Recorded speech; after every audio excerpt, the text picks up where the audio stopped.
पुढील कार्यक्रम प्रसारित करणारे आहेत जॉयस्मेर मिनिस्ट्रीचे मित्र आणि भागीदार.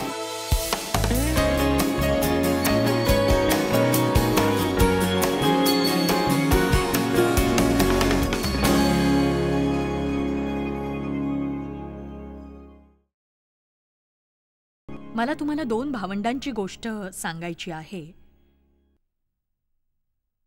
माझी आणि माझा भाऊ डेव्हिड याची दोघांचे वेगळ्या प्रकारे शोषण झालं. माझ्या बाबतीत जे झालं ते एका अर्थी भयानक होतं. त्याच्याशी तुलना करता त्याच्या बाबतीत एक दयनीय असं उदाहरण म्हणजे माझे वडील, नास्तिक उदाहरण. ते खूपच दारू प्यायचे, ते कंजूस होते, सतत अश्लील विनोद बडबडत असायचे आणि ते एक मेकॅनिक होते. गॅरेजमध्ये सगळी स्त्रियांची भडक चित्र लावलेली होती आणि हे सगळे घाणेरडे प्रकार पाहत माझा भाऊ मोठा झाला. माझ्या वडिलांना गंमत वाटायची जर माझ्या 14 वर्षाच्या भावाने दारू प्यायली किंवा इतर काही केलं. तो कधी बॉल गेम खेळायला गेला नाही, शाळेच्या कार्यक्रमांना गेला नाही, तो काहीच करत नसे. तर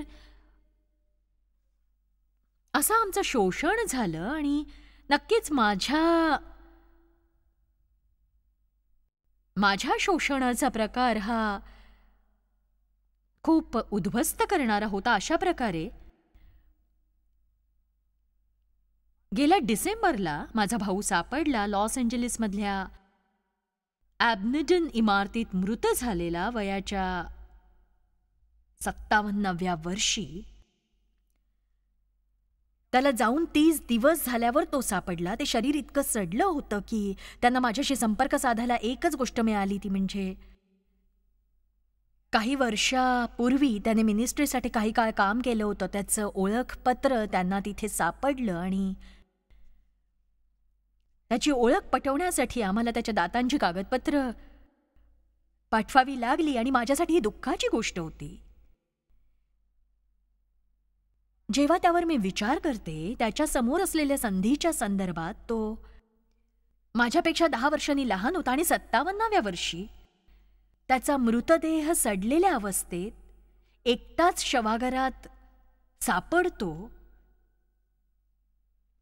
कोणालाही त्याचं नसणं कळत नाही आणि तो रस्त्यावरच्या बेवारशासारखा सापडला. आणि इथे इकडे मी 67 वर्षांची म्हणजे आता 68, 2/3 जगाला शुभवर्तमान सांगतेय. देवाची अभिवचन आहेत सगळ्यांसाठी. असं काही कारण नव्हतं त्याच्या जीवनाला हे वळण लागण्याचं आणि असं नाही की त्याची मदत करणारं कुणी नव्हतं, असंही नाही. सगळे त्याच्या पुढे निघून जायचे. सोपं कारण होतं, मी धडपड केली, त्याने ती केली नाही.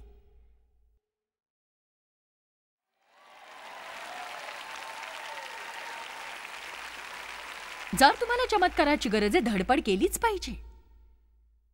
स्वतःच्या पाठीवरचं झटकून टाका, त्यावरती तुम्ही स्वतः या आणि म्हणा मी या गोंधळातून बाहेर पडणार. जर कुणी आशीर्वादित होत असेल, मीही आशीर्वादित होऊ शकते कारण मी कुणीतरी आहे. मला वाटतंय की तुम्ही माझ्या भावाला पाहावं. हा तो आहे साधारण 3 वर्षांचा असताना आणि हा आहे साधारण 17 वर्षांचा असताना आणि मग तो बोटीवर गेला. आता तुम्ही विचार करा की त्याच्यापुढे असलेल्या शक्यतांचा. हे म्हणणं सोपं आहे. तो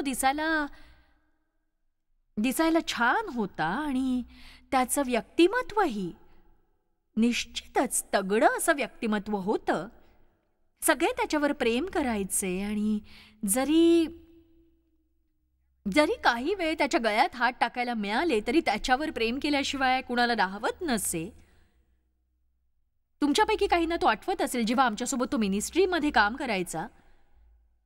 त्याच्याकडे भरपूर संधी होती त्या वयामध्ये. पण काय घडलं?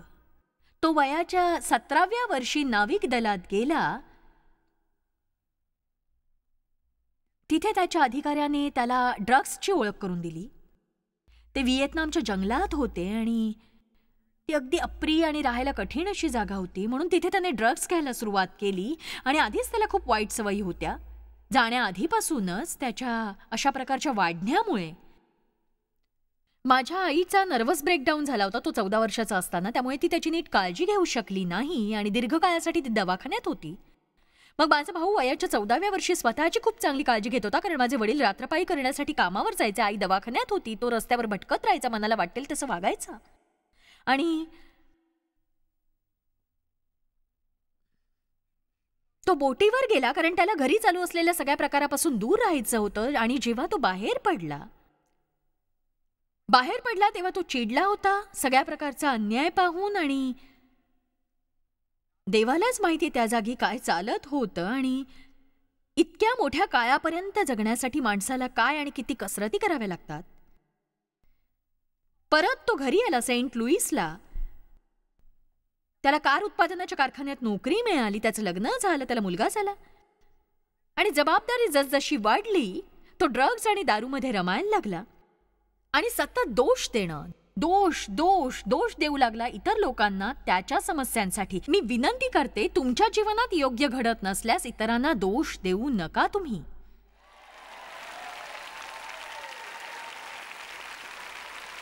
भूतकाळात काय घडलं त्या बाबतीत तुम्ही काहीच करू शकत नसाल, पण जे व्हायचंय त्या बाबतीत तुम्ही आत्ता काहीतरी करू शकता.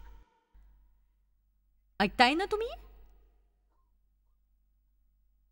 आत्ता ज्याची गरज आहे ते जर तुम्ही केलं नाही तर मी आश्वासन देते की ते कुणीही तुमच्यासाठी करणार नाही.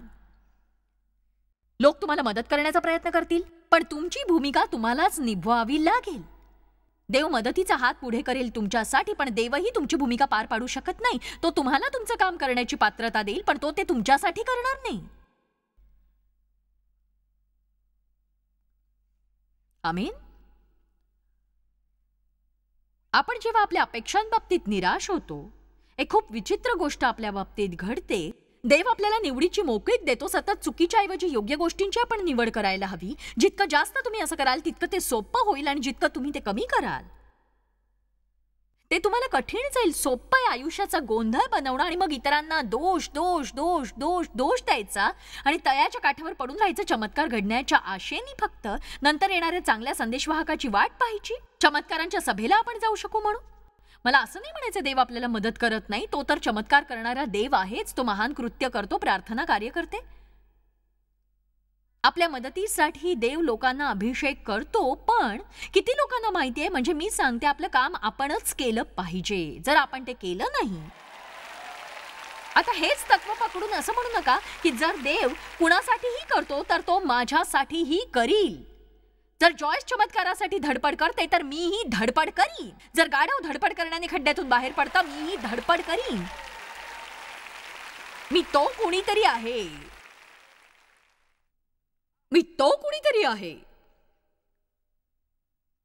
जे काही करायचं ते मी करीन. हे काही फार नाहीये. ते लहान मुलांचं जेवण होतं. गोफणीतले 5 दगड होते, पण त्याने राक्षसाला ठार केलं. मोशेच्या हातातली ती काठी होती, दंड होता, पण देवाने तो सामर्थ्याने भरला. मोशे म्हणत होता, नाही जमणार, मी नाही करू शकणार नाही. पण देव म्हणाला, तुझ्या हातात काय आहे? ही काठी आहे, फक्त काठी. तो म्हणाला, खाली टाक. तो सामर्थ्याने भरलेला होता. देवाला तुमच्याकडे काय नाही याची पर्वा नसते. त्याला तुम्हाला जाणीव करून द्यायची असते. त्याच्या ठाई तुम्ही सगळं काही करू शकता.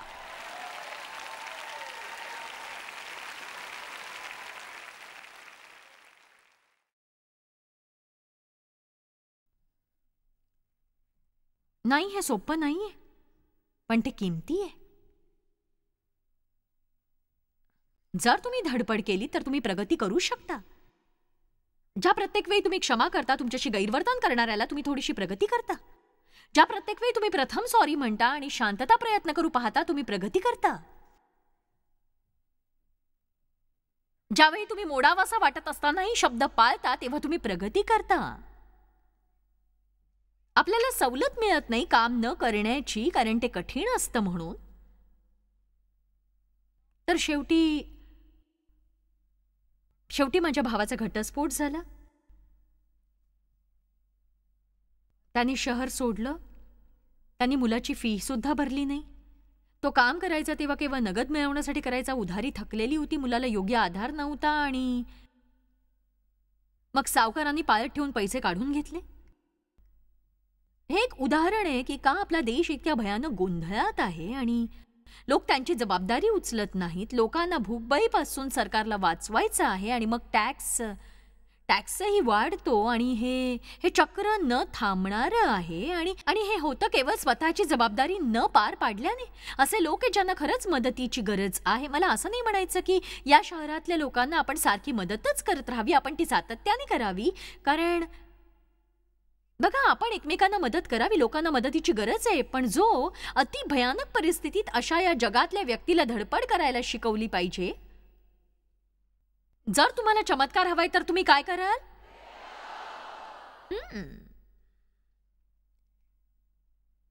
तर मग माझा भाऊ शहर सोडून गेला. तो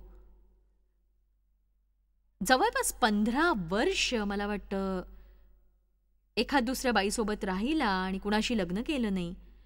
मुलांकडे कधी लक्षच दिलं नाही. ड्रग्ज घ्यायचा, त्यासाठी वाटेल ते करायचं. आणि एके दिवशी त्याने डेव्हला फोन केला आणि आम्ही फार काही त्याचं ऐकलं नव्हतं. तो आजारी होता, दुर्दशेत होता आणि त्याला असं वाटलं की आपलं आयुष्य सुरळीत करावं. त्याने डेव्हला विचारलं की घरी येऊन तो त्याला मदत करू शकतो का. आणि नक्कीच डेव्ह म्हणाला हो. आणि आम्ही विमानाने जाऊन त्याला घेऊन आलो. मला आनंद झाला तो घरी आला म्हणून, कारण तो माझा स्वतःचा भाऊ होता तो. आणि काही झालं तरी फरक पडत नाही. आपल्या कुटुंबासाठी आपला एक कोपरा असतोच. तो 4 वर्ष आमच्या सोबत राहिला, आमच्या घरात. जेव्हा तो आला परत, त्याने बरंच काही गमावलं होतं. त्याच्या दाढा किडल्या होत्या आणि आम्ही पैसे खर्च करून सगळे दात तपासून घेतले. त्याला डॉक्टरकडे घेऊन गेलो, त्याला निरोगी केलं, त्याचं समुपदेशन केलं. त्याचा नव्याने जन्म झाला, तो आत्म्याने भरला आणि तो केवळ असं म्हणू लागला की मला माझं जीवन आवडतंय, मला कुटुंबाचा भाग होणं आवडतंय. आणि मग तो खडखडीत बरा झाल्यामुळे आम्ही ठरवलं त्याला मिनिस्ट्रीमध्ये काम द्यायचं. आणि तुमच्यापैकी काही जण माझ्या भावाला ओळखत असतील, डेव्हिडला. तो दिसायला खूप देखणा होता. डेव्हिड आमच्यासोबत काम करत असतानाचा त्याचा फोटो पाहूया. देवाची आराधना करणारा हा तो. ही मी आणि तो आमच्यासोबत 4 वर्ष होता. घरात आमच्याबरोबर 4 वर्ष राहिला आणि सतत आम्हाला त्याची काळजी घ्यावी लागायची. आणि मी त्याला उठवल्यानंतर आम्ही कामाला जात असू. मी त्याला सांगितल्यावर त्याला मी सांगायचं आणि मग तो त्याचे कपडे धुवायला काढून द्यायचा. मी सांगितलं तरच तो रात्रीची खोली साफ करायचा आणि मी सांगितल्यावरच तो सगळं काही करायचा, पण न सांगता काहीच करायचं नाही. चला आता तो अशा स्थितीत येत होता की स्वतः सगळं करू शकत होता. आणि म्हणून मी त्याच्याशी बोलून बघितलं. मला असं वाटतंय की देवाला तू स्वतःचं सगळं स्वतःच पाहावं असं वाटतंय आणि माणूस म्हणून तू स्वतःच्या पायावर उभा राहा. आम्ही तुला मदत करूच. म्हणून त्याच्यासाठी आम्ही घर बघितलं, फर्निचर घ्यायला मदत केली. या काळातच त्याने चांगली गाडी घेतली आणि तसेच चांगले कपडेही. आणि आम्हाला त्याला चांगलं वागवायचं होतं. आम्हाला त्याला देवाच्या प्रीतीची जाणीव करून द्यायची होती आणि आम्हाला हवं होतं देवाने आमचा उपयोग करावा त्याच्या स्वास्थ्यासाठी. पण या सगळ्या काळात मी नीट सांगू शकते की त्याने कुणाच्याही जीवनात काही मदत केली नाही. तो फक्त घेतच होता. पण तो दिवसातून 20 वेळा म्हणत असे, मी तुझ्यावर प्रीती करतो ताई. हे तो सहजपणे म्हणताना मी ऐकायचे, मी तुझ्यावर प्रीती करतो ताई. आणि तो करायचा. जोवर त्याला यासाठी काही खर्च करावा लागत नव्हता, तोवर त्याला काही दुःख नव्हतं. जोवर स्वतःहून त्याला काही करावं लागलं नाही, तोवर हे म्हणजे बघा, शब्द पुरेसे नसतात आहो, त्यामागे लोकांना कृती करावी लागते. आणि खात्रीशीरपणे तो दुसऱ्या घरात गेल्यानंतर फार काही काळ लोटला नव्हता आणि तो कामावर वेळेवर येत नव्हता. फोन केला तर तो उठलेलाच नसायचा, सारखा काहीतरी कारणं द्यायचा. मग त्याच्यासोबत एक मुलगी घरात असायची, त्यांनी लग्न केलं नव्हतं. आणि आम्हाला हे शोधून काढायला काही आईन्स्टाईनची गरज नव्हती. आणि त्या काळात तो आमच्यासोबत काम करत होता, त्यामुळे सामाजिक सुरक्षिततेखाली होता. पहिल्या मुलाकडे दुर्लक्ष केल्यामुळे त्याला $60,000 दंड भरावा लागला होता. हे उद्ध्वस्त करणारं होतं आणि तो म्हणाला की मी आयुष्य सहज सोपं करू पाहतोय आणि आता हे $60,000 भरावे लागलेले आहेत, नाहीतर माझ्या पगारातून ते कापले असते, त्यासाठी मला वर्षानुवर्ष काम करावं लागलं असतं, काही पैसे शिल्लक नसते राहिले. मग तो त्या स्त्रीला दोष देऊ लागला, ते मूल स्वतःचं नव्हतं असं म्हणू लागला. तो खूपच चिडला, खूप रागावला, कडवट झाला. मग तो वकिलाकडे गेला. वकिलांनी रक्कम $60,000 ऐवजी $27,000 केली. मला नाही कळत तुम्ही अशा गोष्टी कशा काय करू शकता, पण तुम्ही करू शकता. तर ते $27,000 झाले. तरीही तो चिडलेला, रागावलेला होता. त्याला तितकेही नको होते.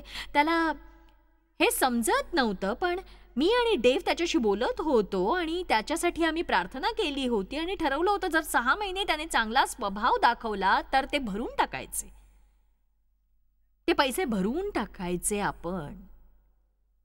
मला आश्चर्य वाटतं की कितीतरी वेळा देव एखाद्याच्या सुटकेची योजना करतो आणि तो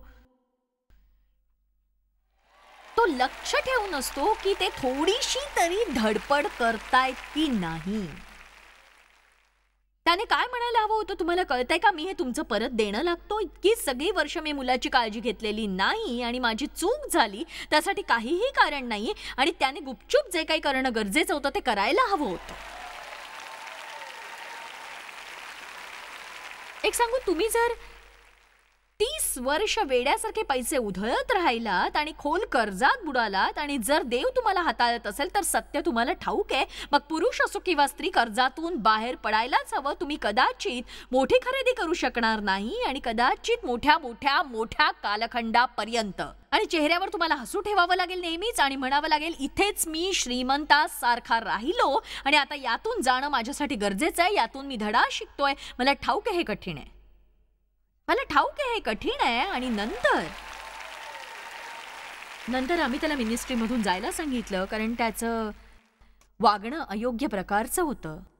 मग आम्ही त्याला सेंट लुईस मधल्या ड्रीम सेंटरमध्ये ठेवलं जिथे पुरुषांचे खास उपचार करतात, पण ते अजून एक स्वप्न ठरलं कारण ते त्याला नियमाप्रमाणे वागवू शकत नव्हते. मग तो माझ्या पालकांसोबत राहू लागला ज्यांची अगोदरच मी देखभाल करत होते. मी काळजी घेत होते 80 वर्षाच्या 2 वृद्धांची आणि हा 47 वर्षाचा जो काम करू शकत नव्हता, त्याला काही करायचंही नव्हतं आणि माझं असं झालं की जणू तेव्हा कुणीतरी काहीतरी माझ्यासाठी करणार आहे का. कधी कधी कुणाला असं वाटू शकतं माझ्यासाठी कोणी काही करणार आहे का कधी.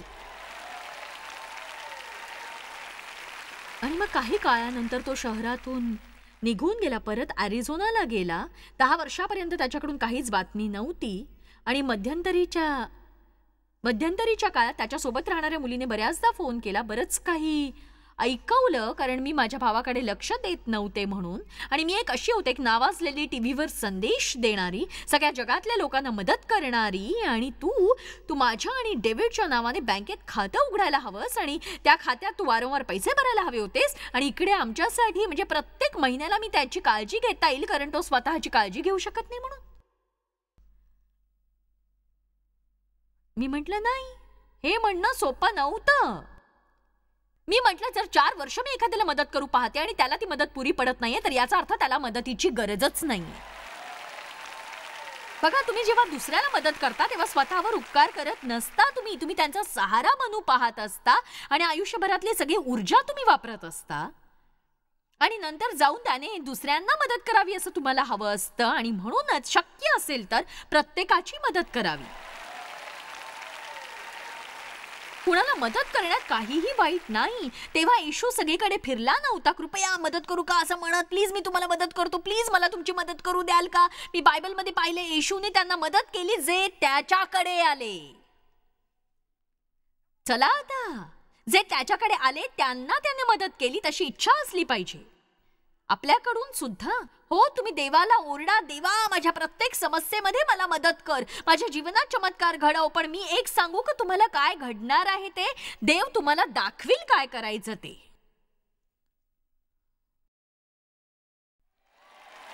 चला आता मी तुम्हाला खरं तेच सांगते, काय करायचं हे तो तुम्हाला दाखवेल. पहिली गोष्ट, तुम्ही द्वेष करणाऱ्या सगळ्या लोकांना क्षमा करा. पण मी नाही करू शकत, ते माझ्याशी योग्य वागले नाही, हे काही बरोबर नाही. ठीक आहे, पुढे जाऊन पर्वताभोवती वारंवार फेऱ्या मारत राहा.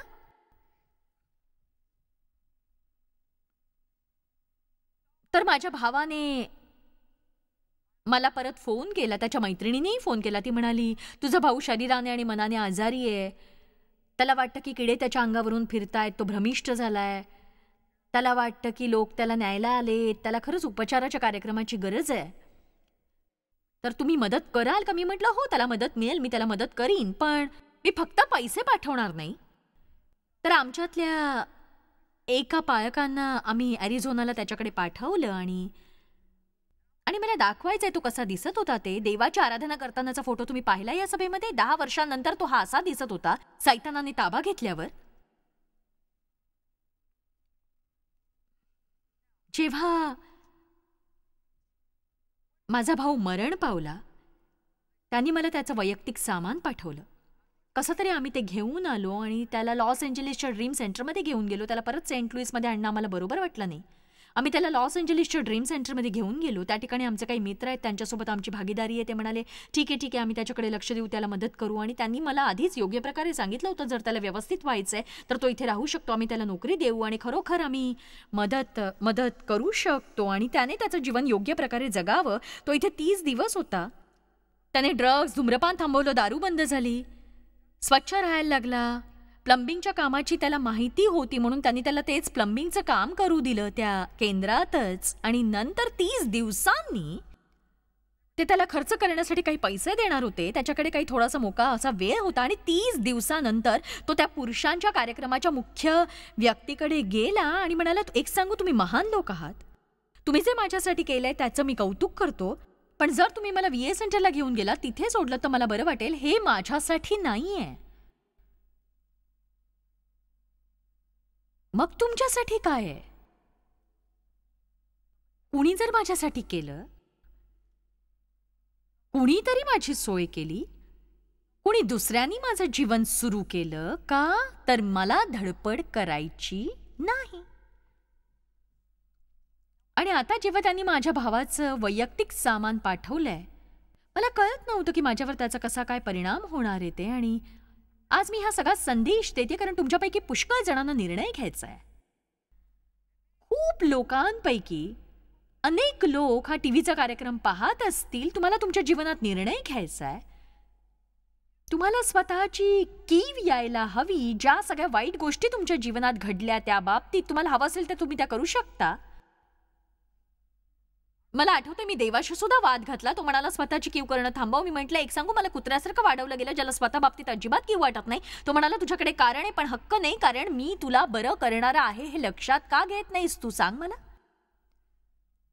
तर स्वतःची कीव करण्यासाठी तुमच्याकडे चांगलं कारण असेल पण तुम्हाला खरंच तो हक्क आहे का? नाहीये. जर देव तयार असेल, जेव्हा पवित्र देव हस्तक्षेप करील, कारण देव आहे पण देव येणार आहे आणि तुमच्या गोंधळात हस्तक्षेप करणार आहे, तुम्हाला धडपड करावीच लागेल.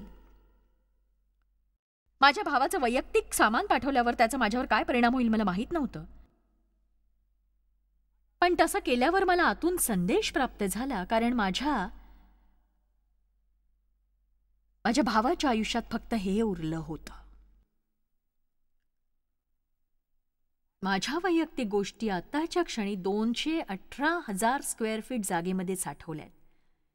जवळपास हजारोंनी शिक्षण, 90 पुस्तकं, 14 कार्यालय, संपूर्ण जगभरात. मला गर्व नाही, मी फक्त आढावा घेतेय की आम्ही दोघं एकाच घरातून जन्माला आलो. एकच रक्त आमच्यात होतं आणि मला त्याच्याही पेक्षा वाईट वागवलं गेलं. तो त्याच्या इच्छेप्रमाणे ॲबॅन्डन इमारतीत मरण पावला. 57व्या वर्षी, दिसायचा 75चा. जेव्हा तो आमच्यासोबत काम करायचा, जगभरात फिरायचा, लाखो लोक त्याच्यावर प्रेम करायचे आणि देवाने त्याचा उपयोग केला असता. तो मोठा माणूस होता आणि हे त्याचे अवशेष उरलेत. आज मी तुम्हाला विचारते, तुम्ही जाल तेव्हा तुमचं काय उरणार आहे?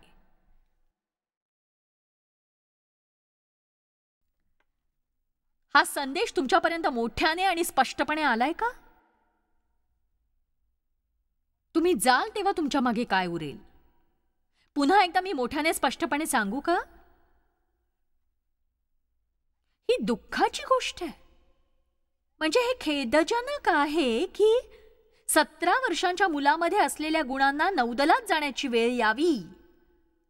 तुम्ही विचार करा की जे गुण त्याच्यात होते, बघायला वाईट वाटतंय. तुटलेला चष्मा, काही व्यवहारांची कार्ड. मिनिस्ट्रीमध्ये असतानाचा दिलेला हा बॅच, अशा काही गोष्टी ज्याचा त्याला गर्व होता आणि या गोष्टींचा त्याला खूपच गर्व वाटायचा, त्याच्याकडे त्या असल्याचा. अजूनही तो ओळख दाखवणारा बॅच मिनिस्ट्रीचा त्याला 10 वर्ष उलटून गेली असे प्रसंग असतील, जेव्हा त्याने बाहेर काढून विचार केला असेल, मला वाटतं हे माझ्याकडे असावं. स्वतःच्या जीवनाचा असा शेवट करू नका की शेवटी तुम्ही फक्त पश्चातापच कराल. तुमची परिस्थिती कशी याची पर्वा नाही, तुम्ही कुणीतरी आहात.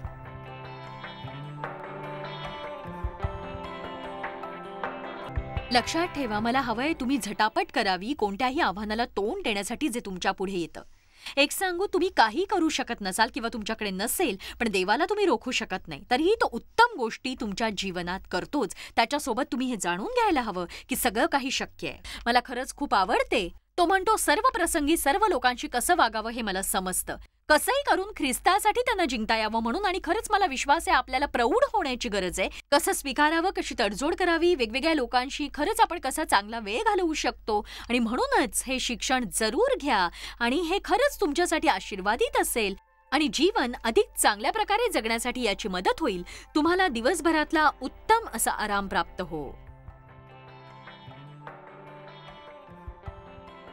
जॉयस मायर मिनिस्ट्रीज करता तुम्ही खूप मौल्यवान आहात. आम्हाला तुमचं कौतुक आहे आणि जगभरामध्ये हे सेवा कार्य शक्य करण्याकरता आम्ही आमच्या मित्रांचे आणि पार्टनर्सचे आभारी आहोत. आम्ही एकत्रितपणे भुकेल्यांना खाऊ घालतो, गरिबांना वस्त्र देतो आणि राष्ट्रांना सुवार्ता सांगतो.